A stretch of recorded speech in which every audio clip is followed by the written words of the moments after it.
What's up, guys? It is LJ here, Lawrencejame coming at you from Lawrencejame Hearthstone. I get questioned all the time, LJ, how do you know what your opponent is about to play? I'm here to answer that today. Learning how to get reads on what your opponent has in hand is one of the more advanced tactics that the best players have a handle on. Knowing these things should absolutely change the way that you play your game. We start at the Mulligan. The only way to get knowledge on this is by what they keep in their hand. Some people have said to me that you can get a read on what deck your opponent is playing, like Zoo or Handlock, by how many cards they keep in their hand. I agree with that to a certain extent because, yes, if they keep a lot of cards in their hand, it's a better chance at Zoo because you have more early drops that you're going to draw into and the percentages line up, more likely Zoo. But you shouldn't always count on that, and most of the time I wouldn't count on that at all. What you can get out of the Mulligan after you know what kind of deck they're running or after they play their first card is mana curves and important key cards that they hold. In aggro decks, in mid-range decks, it tells you that they have a very strong early game mana curve, and you can expect minions in the 2 spot and the 3 spot. In Handlock, it should tell you that they have a Mountain Giant in hand or a Twilight Drake. In Hunter, it would tell you that they have a Web Spinner or a Haunted Creeper. The second thing that we're looking at is time spent on turns or difficult decisions. Pay attention to what mana curve they're on. Turn 3 and you see them picking up one card, maybe picking up another card, and they're deciding between those for a little while. Good chance that it's a solid 3-drop such as Animal Companion or Eaglehorn Bow. You can get an even better read on that if you have a 3/3 on board. Very good chance it's Eaglehorn Bow or Kill Command. Is your Paladin opponent low on health and playing on their turn 7? Maybe they're choosing between 2 cards of Guardian of Kings for turn 7 or a low-cost Taunter that would keep them alive against a combo. Have they spent a significant amount of time on a late-game turn? Are you close to dead? Because maybe they're adding up that Leroy Power Overwhelming combo or Force of Nature Savage Roar to finish you down. This isn't something that only happens to you on turn 3 against Hunter or turn 7 against Paladin. This can happen once or it can happen every single turn. When they have a difficult decision and they're taking a lot of time,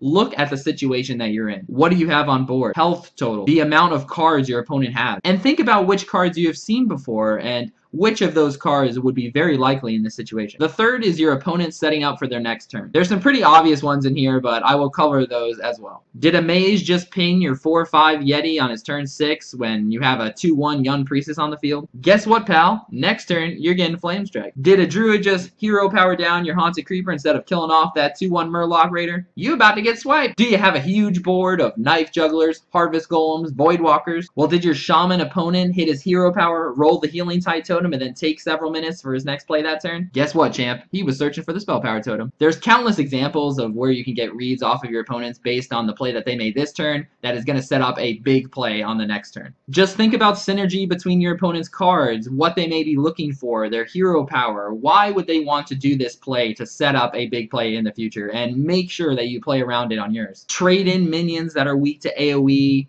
play around certain cards that you may be weak to. The fourth thing is hovering and highlighting over a minion. This is a mistake I see happen all the time on ladder. Guys, never hover your spells over your opponent's cards unless you are 100% sure that you are going to be casting it that turn. When you see a mage hovering over your Yeti on field, you know 100% that they have a Fireball. Then they take that card back and they decide to play their Water Elemental instead. You can totally play around that now. Don't play cards that are weak to Fireball or that you don't mind if they get Fireballed. Do you have a couple 1-health minions on board and suddenly your Druid opponent hovers your face with a spell? You getting swiped, my friend. Again, this is something that you really need to bring attention to as far as what would my opponent play that counters my board. Look at what turns you were on, look at what cards you were weak to, and you can make a very good educated guess at what card that was that your opponent was hovering you with. Learning to read your opponent's card can take a very long time, and no one is ever 100% correct all the time.